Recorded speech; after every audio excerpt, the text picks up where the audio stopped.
Welcome back, guys, to another episode of the PokeTable. I'm Logan, here with Zippy's Card Corner. We have a special guest with us today. I'll let Alex introduce him. But we got Pokemon news, we got Pokemon market updates, and just business tips overall. That's what, this channel is about. So, Alex, do you want to take us away and kind of introduce our guest? Yeah, I'm Alex with Poke Legends TCG. Please make sure to like and subscribe. It helps us a ton, guys. It's very important.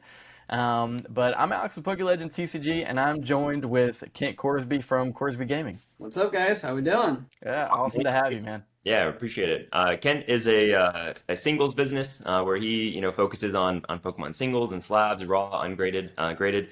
But we're gonna dive into kind of what he's all about and what his business has been like over the past couple of years. Hopefully, learn a thing or two ourselves, and just kind of share his experience with you guys. Thanks for having me on. I appreciate it. Yeah, my Instagram and eBay are Corsbie Gaming, so I've been selling on eBay for about 4 years now. Wow. Primarily singles and slabs of Pokemon. And that's different because Alex and I have only been selling sealed product pretty much. I know Alex has dabbled in it. I've only ever sold sealed. So I'm really interested in understanding, how that works. And, from my perspective, selling singles is hard. There's so much that you have to know about. You gotta be on top of it. Alex and I have kind of talked and compared it to stocks, where singles are like stocks, and those fluctuate, can fluctuate quite a bit. And so yeah, I'm really excited. I'm stoked. Yeah, for sure. So Kent, how long have you been in the business for exactly? About 4 years, about three for Pokemon. Yeah, so back in after like the pandemic happened, I was looking for ways to make some more money on the side, and I Yep. started selling on eBay, just like selling random stuff around the house, like electronics and anything that I thought I could ship. And then I found my box of cards, which was actually sports cards and Yu-Gi-Oh! After I moved. And I was like, hey, let me try selling these too. And then I did that for about a year, just selling Yu-Gi-Oh! And sports cards. And my buddy hit me up and he was like, hey, I have all these Pokemon cards. Would you be interested in buying them from me? And I was just like, yeah, for sure. So I bought his huge collection of vintage Pokemon from him and I started selling that. And it sold so much faster than anything else I had been selling. I was like, wait a sec, I need to look into selling Pokemon more. So I did that for about 6 months, and then 151 came out, and then I just dove headfirst into 151. I was ripping hundreds of packs of that, and from there I got into modern sets. Yeah, Right. yeah. I think 151 got a lot of people back into Pokemon, including me. I love the 151 set. For sure. Logan and I have talked many times. That is my favorite set by far in the last few years. So Yes. no, that's awesome, man. So you said you sell on eBay. Do you go to card shows as well to sell Pokemon cards? Or is it Yeah, so I mainly do eBay? vend occasionally at card shows, maybe like once every other month or so. So I do that. I usually try to go to card shows for sourcing, but yeah, eBay is the primary way that I sell stuff. So I how do you develop a following on eBay? I mean that's a big thing that I'm you know trying to understand. 'Cause when I started, I tried to sell in as much places as I could. Again, I was selling sealed Japanese product, so it's a little bit apples and oranges. Um, but yeah, I'm curious, like how do you grow on eBay? Yeah, the one thing that's nice about eBay is the barrier to entry is really low. Like Yeah. anybody can make an eBay account and Yep. throw stuff on there and sell it. Now, how much you'll be able to get for it might be depending on your feedback and your customers that you've had. So you definitely got to take care of the customers that you do get and develop some good feedback. Some people just won't even buy from people that don't have enough positive feedback or that have a low rating. But just getting into it is super easy. And as long as you do a good job up front, you can build an audience and do have pretty good success. Cool. Interesting. Yeah, no. So that's an interesting segue. Like, so did you have to do anything creative to try and get the first few customers to buy from you if when you had zero feedback? No. Okay. No, Interesting. literally just threw stuff on there, cross Yeah. my fingers, hope it sells. And Yeah. the prices that I sold stuff for were probably a little bit lower, like 90% or Yeah. 80% of the market value for them. But at the time, like I didn't know any better, and I was just like happy to get anything for it. Like Sales. Yeah. throwing old video games on there. Like maybe it was a video game was worth like $50 and it sold for 40. Like I was like, cool, like that's an extra $40 that I wouldn't have. I had zero intention of selling the stuff to get started and being like, this is a business. Right. Like Yeah. I Yeah. was just like, hey, like I'm gonna have an extra 40 or $50 to spend on something else that I want, and Yeah. like didn't have that foresight to that it Going would into turn it. into something that it is now. Yeah. So where are you at right now in terms of like, because it's been a couple of years. Yeah. Like how many sales are you looking at like, by in a year, in a month? Like, I assume it may fluctuate if you end up vending as well. Like, Yeah. So usually I'm between like 5 to 10 sales a day. wow. I think like my last 90 days is just shy of 500 Wow. purchases. Yeah, so I'm selling a decent amount. When Cool. I first started, it was pretty slow, like one or two sales a week kind of thing. The Mhm. last like 3 to 6 months has really picked up for me. I've had a lot Okay. more success. Yeah. Kind of changed some of the things in my business as far as like sourcing and did done things to save time, and I've been able to Okay. streamline some processes. So the last like 3 to 6 months have really picked up. I'm probably doing twice as much as what I Wow. was a year ago. Yeah, no, that's Interesting. crazy. And Yeah. so how are you, I wanna touch on, sourcing for a second. How are you sourcing your cards? Then, shows, are you, picking, deals up from eBay yourself, like Facebook Marketplace? I'm curious how, and when you're selling these singles, like, are they, I have so many questions. Let me start with sourcing first.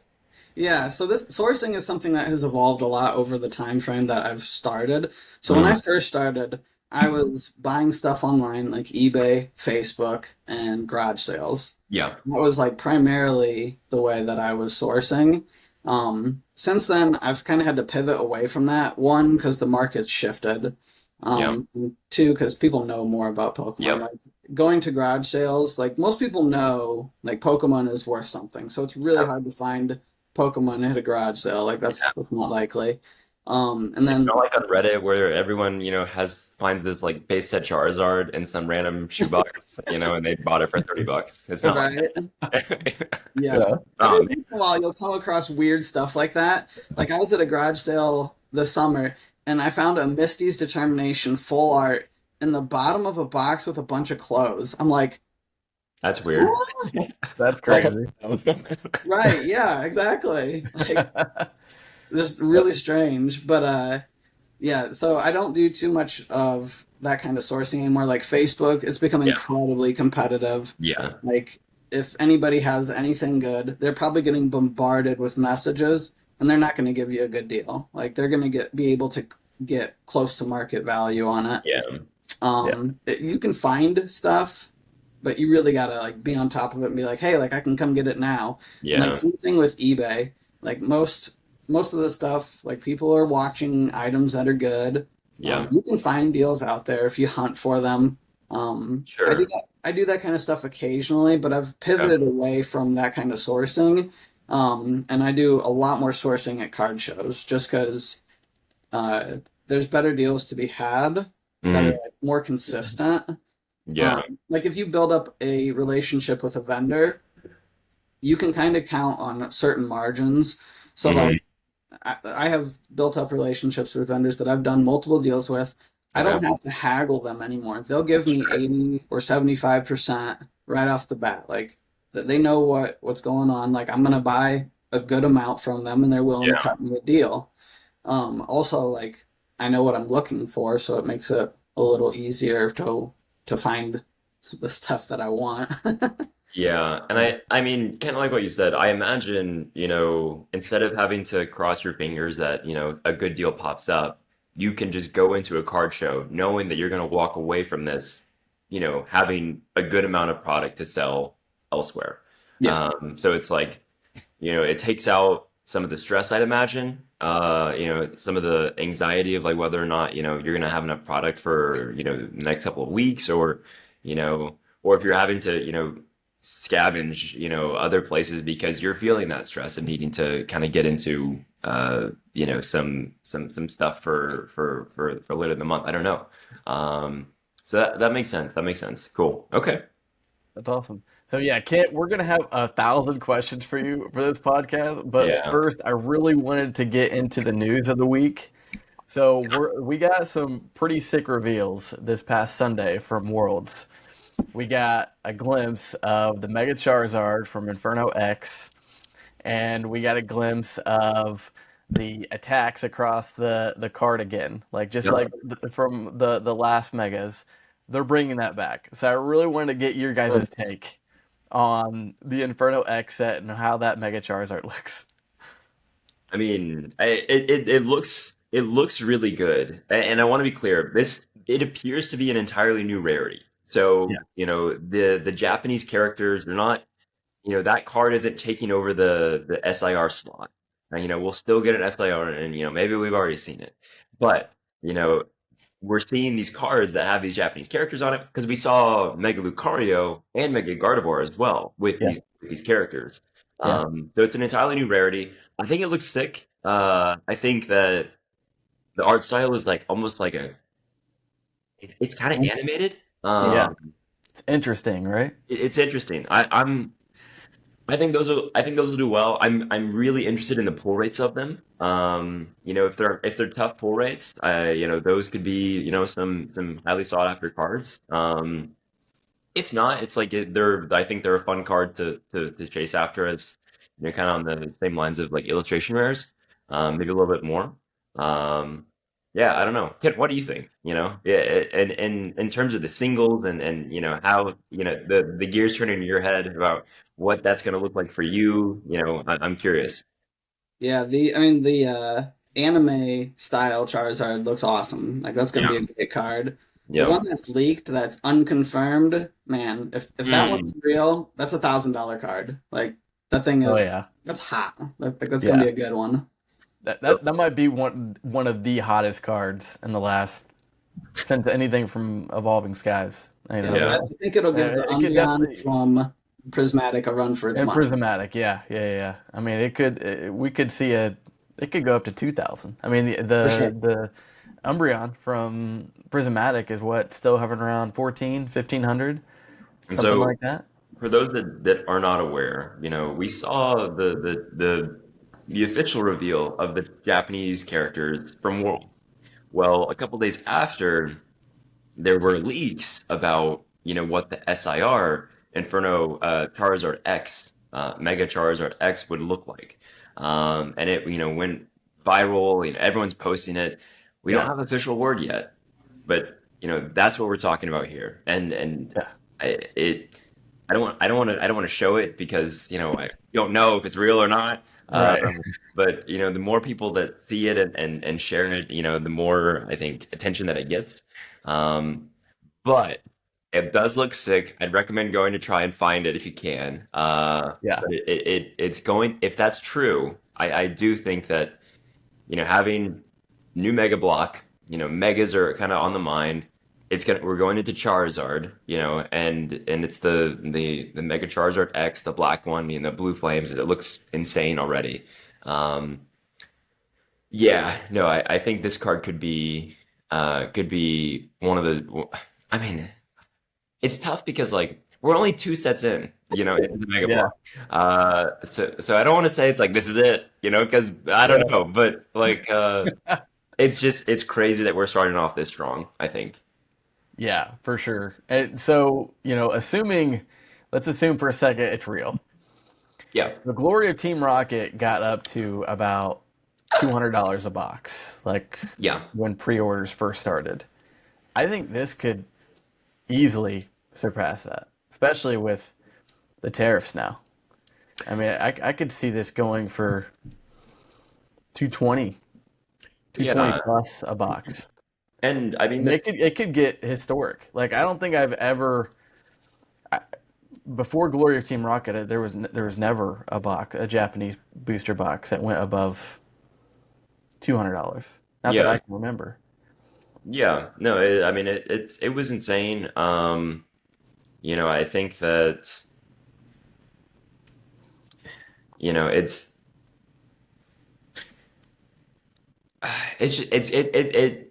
really starting off strong, and it Yeah, has me a little bit worried about yeah, what that's gonna do. It's not like we can get any it can get any worse. yeah. It's just a thing where it's like it might really emphasize to the average person that like we're not out of this yet. In Oh yeah. terms of the hype, in terms of the just the intensity. Yeah, this freight train isn't stopping anytime soon. It Yeah, bodes well for the Pokemon hobby. yeah, yeah, Yeah. yeah, Yeah, exactly. and then there's talk of a Mega Gengar too being Yeah, in yeah, this. no, that's true. Mega Gengar is rumored to be in the set as well. The set's called Phantasmal Flames in English. Right. And the flames That's are the English to version. Charizard, Phantasmal, Logan to Gengar. Um, yeah, I mean, we're gonna have to wait and see. But having those two headline an English set, I don't know, man. I Yeah. don't know. So Kent, we got this sort of we've gotten this sort of unique rarity a few times now. Like in Black Bolt and White Flare, we had the black and white rarities. Now we're getting into the Mega Attack rares, and then and We had the Mega Ultra Rare with Gardevoir and Lucario in the right, and Japanese then sets. and then in Dream X, there's a Mega Stone Mirror Yeah. rarity. What do you think of these sort of unique rarities that they're putting in for these sets? Do you think that's good? Like, do you think it's good that there's a higher class of rarity above even SIR? I mean, they're fun to collect. The pull rates make them uh, quite elusive, so they fetch a high price. Yeah, Personally, I haven't come across like any. yeah, Like Yeah. I haven't been able to see them. I don't think I've seen any even at card shows. Not that I've been like hunting and looking for them, but I haven't come across any of them. yeah, Maybe I'll see some soon, but yeah, I like it as far as like a collectability standpoint and like yeah, retaining value. So because a lot of these SARs, they they're not that hard to pull. Like when you look at like pull rates, like there's Well, certain things that are fairly common when yeah. you look at the grand scheme of how many are probably out there and like the pop reports and things of that nature. So having a higher tier rarity, yeah, it could be pretty cool, especially like if they dabble into like serialized cards or anything like that. Yeah. You never know. Like it could get crazy fast. Like people think that the hype of the Pokemon is like at an all-time high and it can't go any higher. Like it can. Like yeah. It it definitely can keep can. going. Like It definitely it can. can. So like you just mentioned that you haven't seen any. I don't think there have even been there's been an official release of what the actual pull rate is. No, they Um weren't able. I mean, as far as like TCG player releasing poll rates, I don't think they came to a conclusion. yeah, isn't that Like, crazy? They didn't pull no. any. Yeah. No, and I think that like uh I think that I'm really enjoying that they are introducing these rarities, but there's like some uniqueness to them. They're Yeah, not, the gold cards of Scarlet and Violet where, right, there's like three of them, but they're like, they're the same freaking art as, the super rare from the same set. right. Like there's some interesting things about them rather than just the fact that they're hard to pull. Um, I mean, yeah, like I really, really like the black and white rare, Reshiram and Zekrom. Haven't seen them. I don't think I ever will. But, I like them. I think they look cool. They're like carbon fiber. And so it's I'm a little bit torn and conflicted because I like this. I think it's fun. I think, having this like ultra rare thing to actually go after and shoot for, because, can't, like you said, like the SIRs, especially SARs, like you can get one, every couple of boxes in Japanese. English is very similar. You're looking at, if you can find the amount, like, open, one or two boxes worth, and you can maybe pull an SIR. Yeah. But I like the fact that they're introducing these, even higher, harder pulls. Um, but I'm not going to sit here and say that I prefer the artwork of the, the super ultra rare ones. I still love a really nice, SIR that's full art, has like, the artist character in it. Like, you know, like I still think, one of the most, awesome cards ever is the Giratina from Lost Origin. Like, that Yeah. SIR, you can't, I mean, you can't, like, that's like from Shinji Kanda, it's just such a unique card. I think that that deserves to be, a super sought after chase. Um, and I just think that having these extra rarity ones, I think, it kind of maybe shifts the chase, I guess, from some of these really sought after SIRs to maybe more of these chases. So it's just an interesting thing. We'll see if we continue with it. And kind of what I was saying earlier, like these new, I forget what they're called. You know, mega attack rares. Yeah, Mega Attack Rare, yeah, or Yeah, MA for short. Yeah, MA, yeah, MA. It'll yeah, be interesting to see what those pull rates are. And, yeah, and where they stack up in terms of the hierarchy. yeah, yeah. And something really interesting about the Mega Attack Rares is there's parity with Japanese and English. Isn't that Yeah. interesting? So the English version has the Japanese name across the card, and the Japanese card has the English name across it. Isn't that interesting how there's parity between Japanese and English? I think that's cool.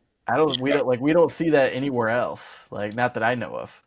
The English Um, looks so funky, Like it's weird seeing, Mega Brave, right, I know. Japanese, card. Yeah, It's fun though. yeah. No, I love it. It's cool.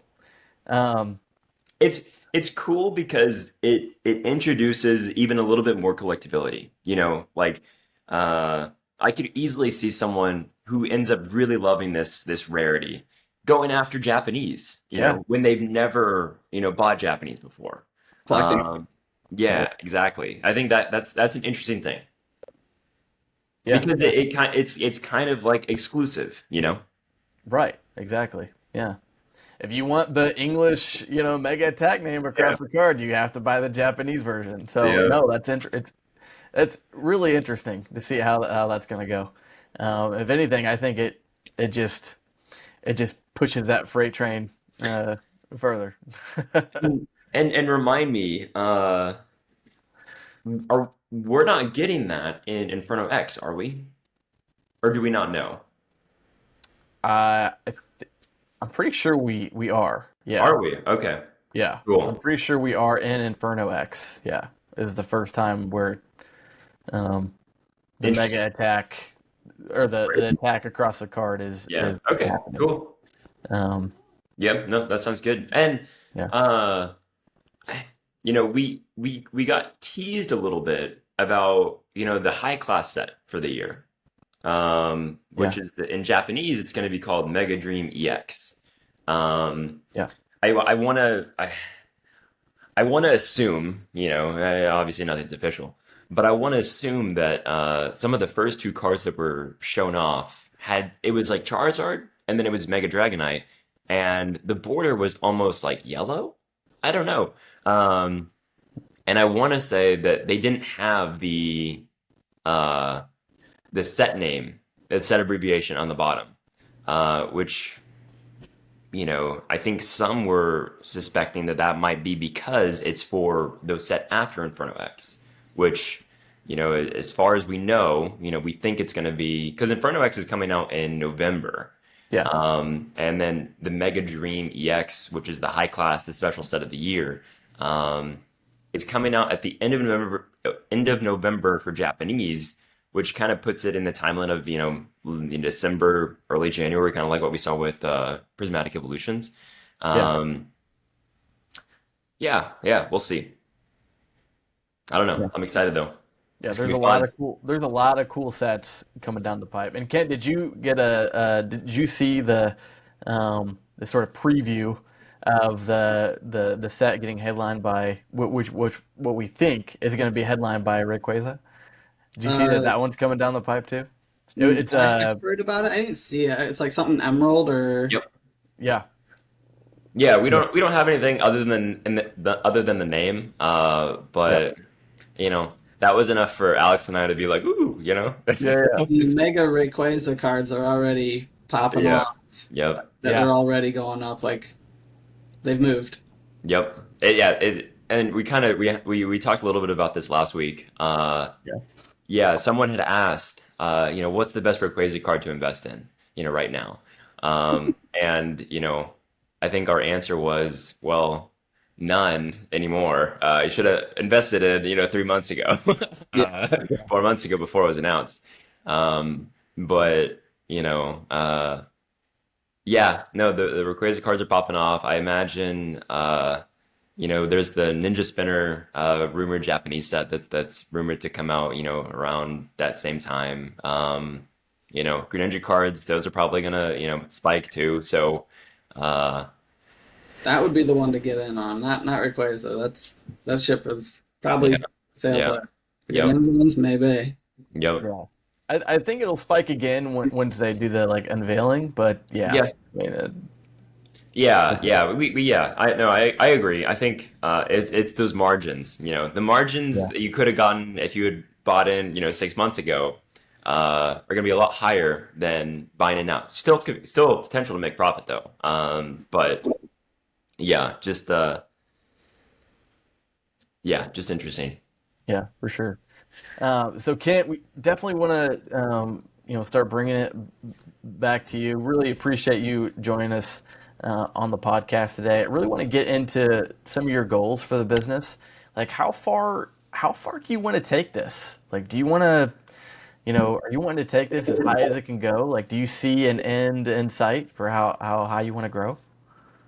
Yeah, I mean, I'm just playing it out kind of as far as it'll go. Yeah, The hobby's going strong and I'm having a good time doing it. Um, Personally, I'm a stay-at-home dad. This is like my side hustle. Yeah. yeah, So selling cards is as much for fun as it is like a business. yeah, I mean, I have goals like long term, like paying off the mortgage, that kind of stuff. For this year, selling more than I did last year, or trying to sell twice as much as I did last year, and continuing to grow and see how far I can take it and scale things. Cool. Yeah. No, I mean, those are good goals. Like, and I mean, from what you said a little earlier, things have really picked up. You're having, a couple hundred sales a month, which is nuts. What Actually, I'll save that. Alex, I'll let you continue. yeah. So I guess I'm interested. So you mentioned paying off your house. I think that would be awesome. Like Alex from Nostalgianomics actually mentioned he paid off his house from selling Pokemon cards. Crazy. It's It's kind of like in the joke complete in the insanity, by industry. the way. We didn't think That's a real thing. So I guess what are some bottlenecks in your business? Like what's I know that's kind of your end goal, but what are some of your intermediary goals to be able to attain that? Like what do you have to do to get there? Yeah, I mean the limiting factor has kind of changed for me over time. At first, it was like capital because I'd buy a collection for like $200, and then I'd have to wait a week or two for it to like get shipped to me, and then Yeah. I'd get it and I'd list it, and then I'd have to wait for them to sell, and Yep. then like it'd be like a month-long process of almost just like buying a binder and trying to get your capital back, and kind of just trying to snowball the amount of capital that I had to work with. And so, like, at first it was kind of just capital. And then maybe like 6 months to a year ago, I realized my time was kind of the limiting factor. So I started to address different areas in my business that I was wasting time on, like buying a thermal label printer, getting more organized, just trying to see where I could clean up my time allocation, like not spending too much time just looking on eBay and looking on Facebook. Because I mean, if you want to, like, you could spend hours just like scouring there, and maybe you find a deal, but like, is that the best use of your time? And for me, at that point, it was not the best use of my time. So I had to shift how I was looking at that. Recently, like the last 6 months, my business has just been rolling to where I can't really perceive a whole lot of a bottleneck. Maybe turnaround times at PSA, they're kind of lengthy. It's like 65 days for bulk submission, so that is kind of a bit of a bottleneck.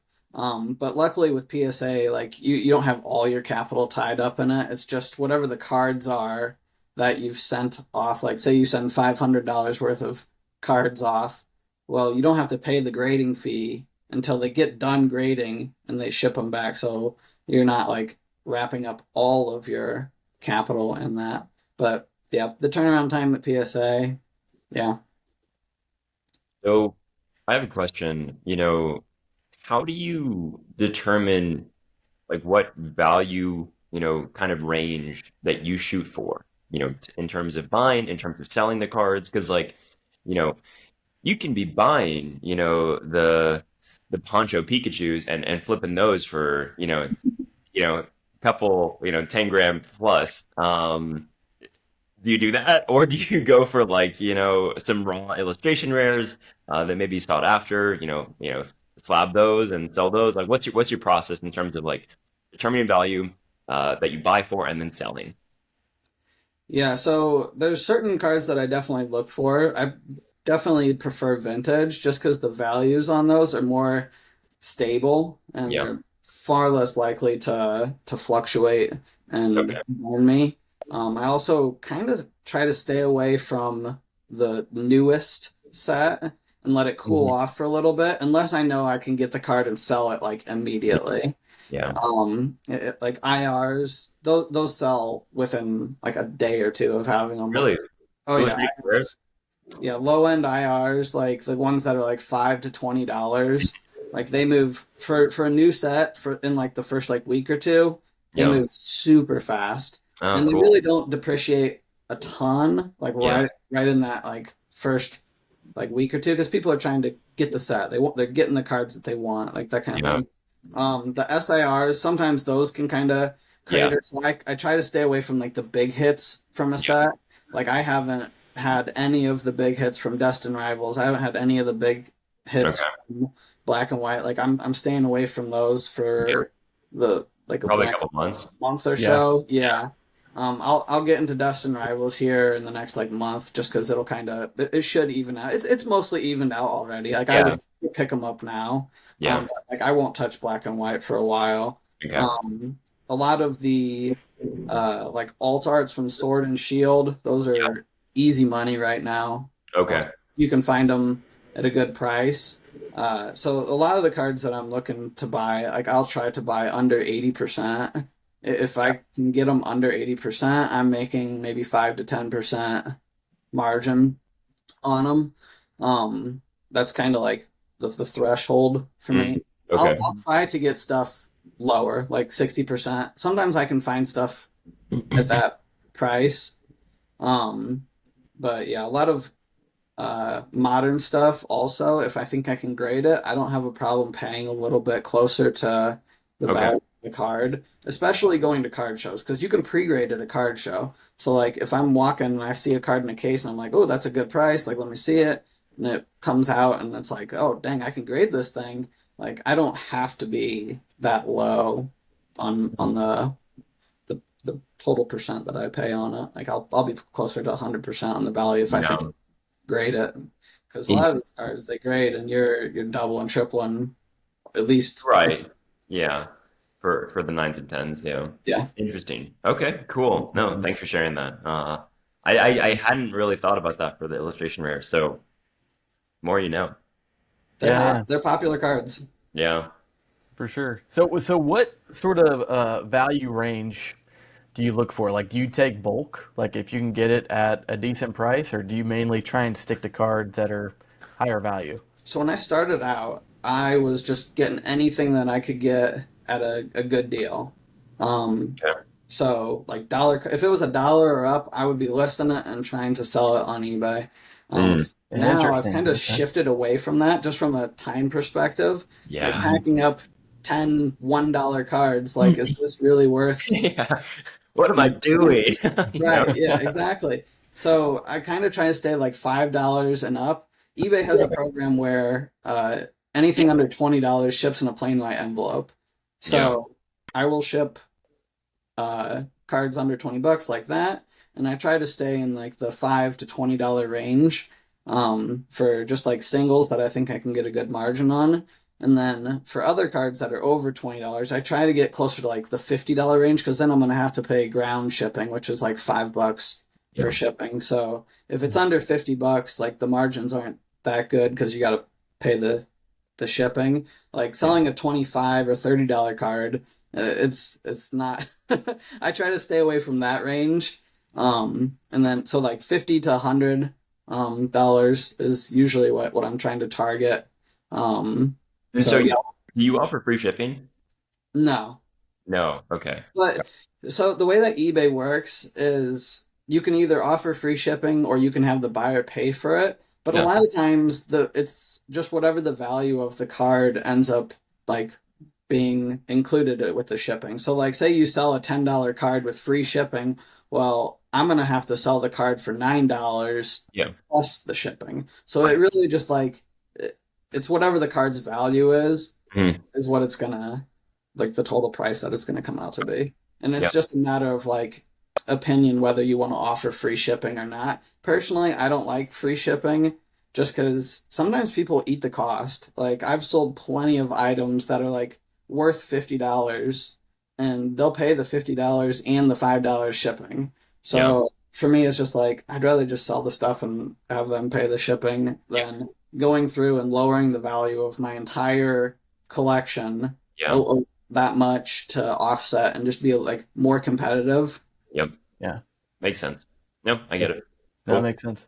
So one of the interesting things that you've talked about um, is selling on eBay instead of your own website. So Logan and I have actually we generally recommend new store owners to create their own website and sell on their website, and the main reason for that is because of fees.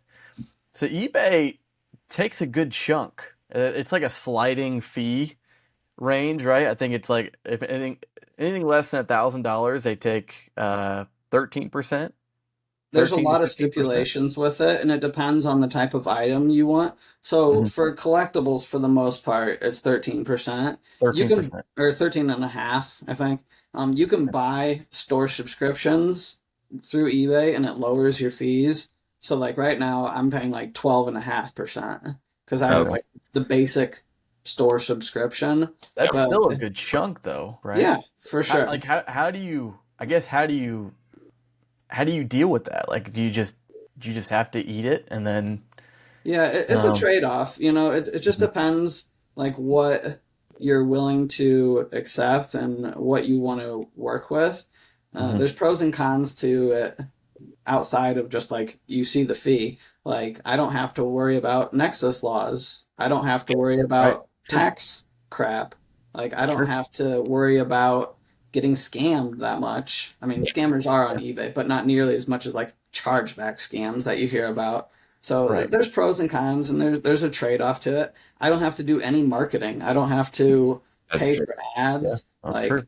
eBay has millions of users and they put your stuff out and you can pay promoted listings and you can get higher viewers, but yeah, it's just a trade-off.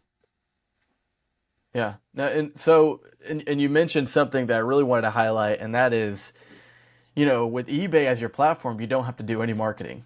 Like, and ask me and Logan how much time we put into marketing.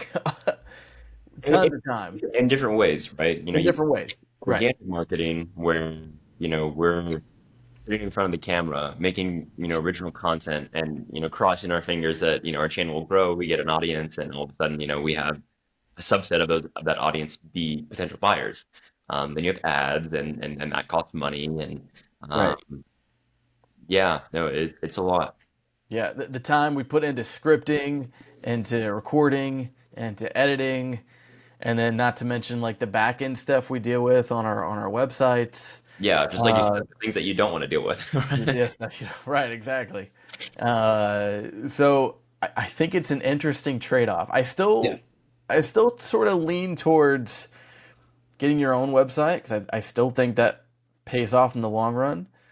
But I do given this different perspective, I think is interesting because you're right. I mean, I'm sure you save tons of time by selling on eBay, and you can put that time into getting more inventory, and you know, And getting more sales. Yeah. Well, and that's sort of where, what I like.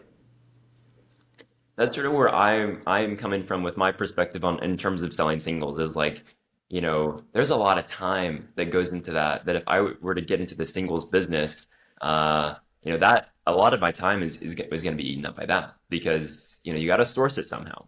Whether that's going to card shows, whether it's uh, finding the schedules for card shows, right? Who's in the area, how often, where am I traveling to? That's something. Uh, Singles, the margins are like can be even lower than selling sealed. And then once you have it, you got to organize it, and you gotta put it up on the site, and you're listing hundreds of listings, and like that's a lot of work. And so I only say that because I can really appreciate it because that's time that I have not been able to figure out how to do.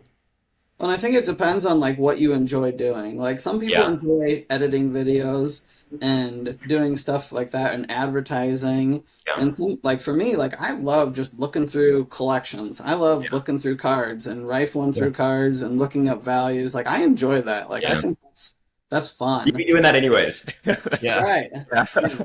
Whereas like editing videos, like I've done YouTube before and like it's cool, but like for me, like the time investment isn't worth it. And like yeah, same thing with Instagram. Like I post occasionally on Instagram when I get something that's cool, but yeah, like I don't want to put like the time that it takes to put a bunch of Instagram reels and videos and posting yeah, all the time. Like it's my return on investment for my time for me just isn't worth it. yeah. Makes total sense. Yeah, Yeah. yeah, Alex, I'll let you go. I just think it's interesting too, where, when buying singles, you pretty much have to buy them in person, right? Because it's a whole different deal seeing a picture online versus seeing it up close, where you can That's actually true. see like all the little imperfections. Um, so I'm sure pretty much all of your sourcing is in person, right? I buy a decent amount from eBay and TCG Player, maybe like Okay. 10 to 20% of my inventory I source on there, but the vast majority I've gotten from in person. Um, yeah, there's really good buyer protections on eBay and TCG Player where if you buy Yeah. something and it's not as advertised, like you can just get a refund. And Yeah, like it goes Yeah. both ways. Like I've had people message me and they're like, "Hey, like this card isn't in as good a condition as what it looked like in the picture." No worries. sure. Send it back. Like I'll give you a refund. Like no harm, no foul. Like no big deal. It doesn't make a like I'd rather have a happy customer than make them eat Yeah, the cost of the card. Yeah. So yeah. I got you. So when you buy on TCG Player, you know, oftentimes you're paying very close to market or at market. So do you buy those to kind of hold, or do you buy them usually to grade? Yeah, they're both of those things. Both. So I a got lot of you. times I will find a buyer or a seller and I will look through their entire inventory and I'll try to buy as much from that one person as possible. hmm That way I'm not paying like multiple shipping fees. Right. And I can just get one package in. And then if there's issues with it, I don't have to message a whole bunch of different people. I can just be like, hey, like this wasn't quite right. Like, what can we do? But yeah, a lot of times when I buy on TCG Player, um, I'll buy either stuff to hold, stuff to grade, or stuff. Some of the newer sellers, they either overestimate or underestimate the Yeah. condition of the card. Hmm. So sometimes you can make up like the cost of the stuff like on the conditioning. Yeah. Like Yeah. so yeah. Now, Interesting. Alex, you may have another question. Do you want to continue? No, you go ahead. Go I ahead. want to pivot real quick, because it's been burning, in my mind for the whole interview. Um, you know, you've been doing business for years now. That it precedes the current boom, Mhm. and you even started in COVID, which is another boom. And so you've seen, fluctuations in the market, and like, you're not bankrupt, you're still here. So like you've weathered them, and I'm curious, what has that looked like for your business in terms of growth, in terms of slowdown, or in terms of like, any have there been any times where you've reflected and been like, it may be time to hang it up, and call it quits? Um, yeah, I'm just curious, the thought process over the past couple of years.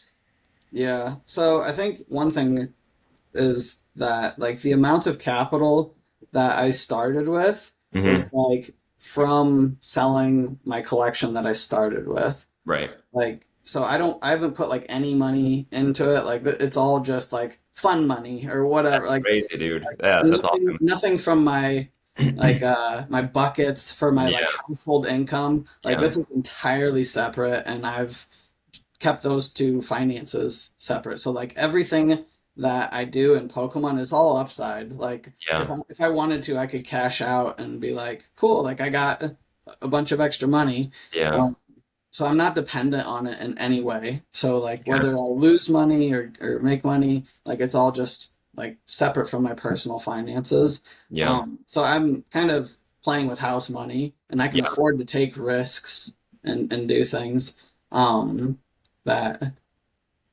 maybe other people who are like leveraging or yeah, making purchases on debt, like I wouldn't yeah. necessarily advise. It's like you Yeah. have a lot of people like, a lot of brick and mortar, right? Because they're in the hole for Right. rent and all that kind of good They're Mhm. stuff, dependent on it. paying Yeah. paying employees and insurance and all that, all that fun stuff. Yeah. They're really feeling it, but it sounds like you are completely away from being dependent on what the market is like, right? If like, I guess the only downside is your, I guess, desired growth and trajectory. Like, if like, things are hot right now and, it dips, maybe the only downside is that, you're not growing like you thought you were going to, or, that you would want to. Hmm. Um, I guess like, how did it feel then when, things were hot, maybe when you started, and then, past 2, 3 years, it's been kind of like it's the bear market, compared to right now. Yeah. So just to clarify, I wasn't into Pokemon back during the last boom. Like I Hmm. was into it like just after that. So Okay. it had cooled down when I had like first gotten into it and was kind of at a Sure. low point. Okay. Um, and yeah, I mean it's just gone up from there, and it's been Got a it. lot of fun. Honestly, like a lot of people are like stressing about it. Like I think it's great. Like I I think mean, it's yeah. fun.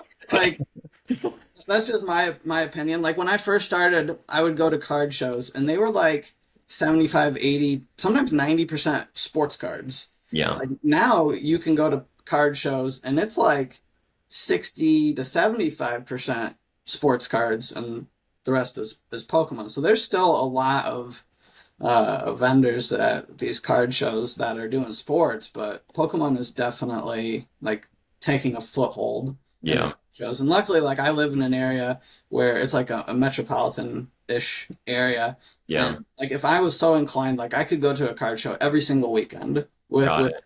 a half hour to an hour drive. Hmm. So there's no shortage of card shows. Yeah. Okay.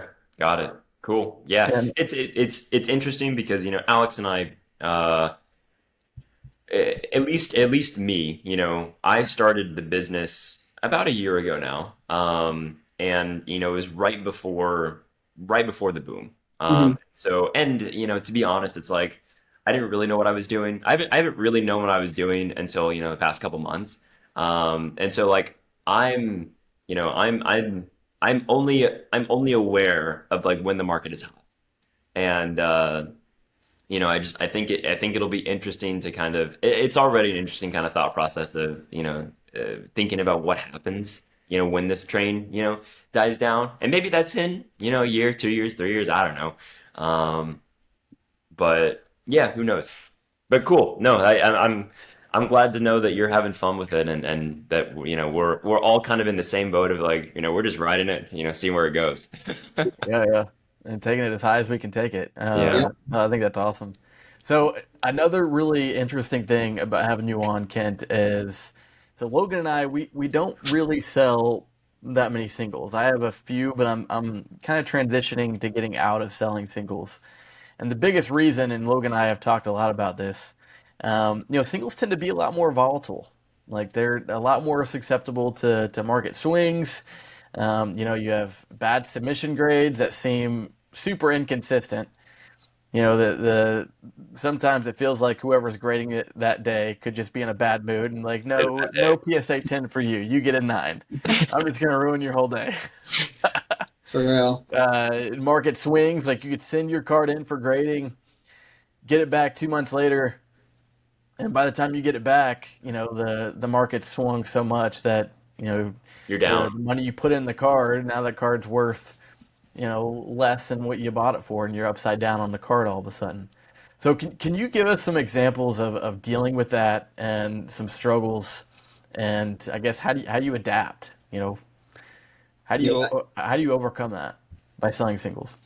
So for me, with the singles, and they are certainly more volatile, and slabs are even more volatile than the Yeah, raw cards. It's basically like having a card on 10x. Like if Yeah. the raw card doubles, well, the PSA slab is probably going to double. So it's like a $10 card might go to a 20. Well, it's probably $100 slab, and it's going to a $200 slab. Yeah. right. And as far as like the volatility goes, like it goes both ways.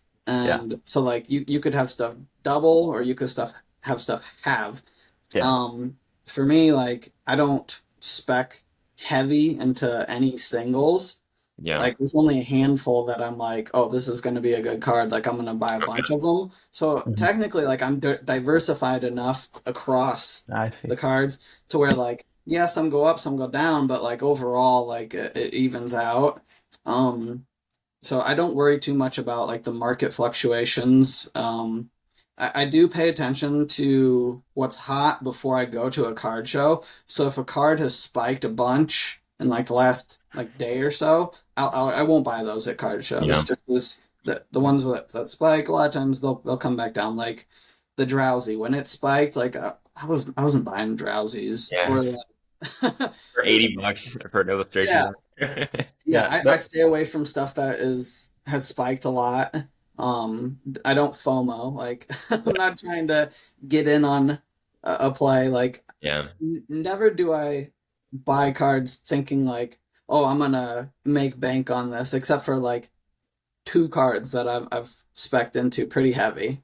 Sure. yeah, Other than that, like by and large, buying cards or singles to flip. Yeah. As far as like the slabs go, that one definitely plays out more. Just because the turnaround time is so long for a lot of yeah, these cards that the market is going to change in the amount of time that they have your cards. Yeah. Same thing with that. Like it goes both ways. Like I've sent cards in and they've halved in value by the time I get them back, but I've also had just as many double or triple in value. So it's a risk. It's a gamble. Same thing with with grading your cards in the first place. Yeah. Like it's yeah. consistently inconsistent. Like you said, you could get a grader Right. who's having a rough day and they just destroy you. Like I've had that. Like I've Yeah. my worst submission, I got 6 10s out of 50 cards I sent in. And they were all modern cards or like 90% of them were modern cards, and it like it hurts. It's like, geez, like I'm Yeah, taking a bath on this one, and yeah, like that's just yeah. part of it. Like it's a gamble, but then at the same time, like it can go the other way. Like this most recent submission, I was at like 60% 10, which for me is good. Like Nice. and like I'll triple my money on it, so it's Give and yeah, takes.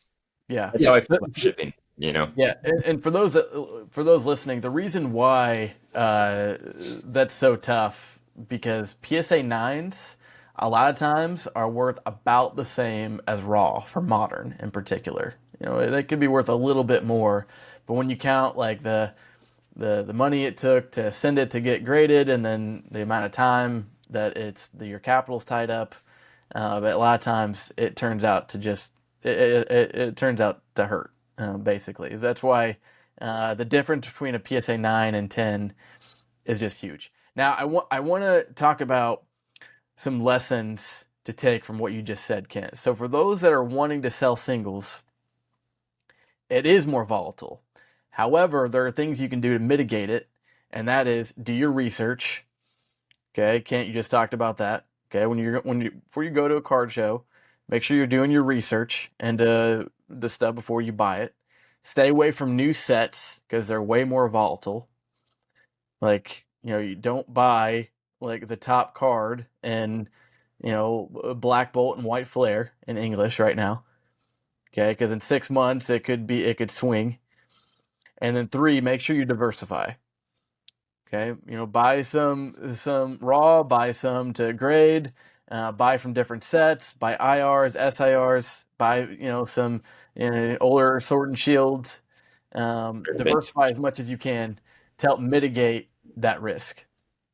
And, Anything and else on the most of list? all, and most of all, and Kent, you talked a little bit about this. Make sure you're not spending money that you're completely dependent on. I think that's another lesson. yeah. Don't buy Don't Pokemon with credit spend your rent cards. money on Yeah. gambling on getting a PSA 10. Oh, Okay, don't yeah, do that. So please, I think those are really important lessons that to take from what you just said, Kent. So yeah. awesome. Yeah, anything else that we're about at time. Anything else that you want to leave off with, or any time to ask us questions or anything like that? No, no. Yeah, cool.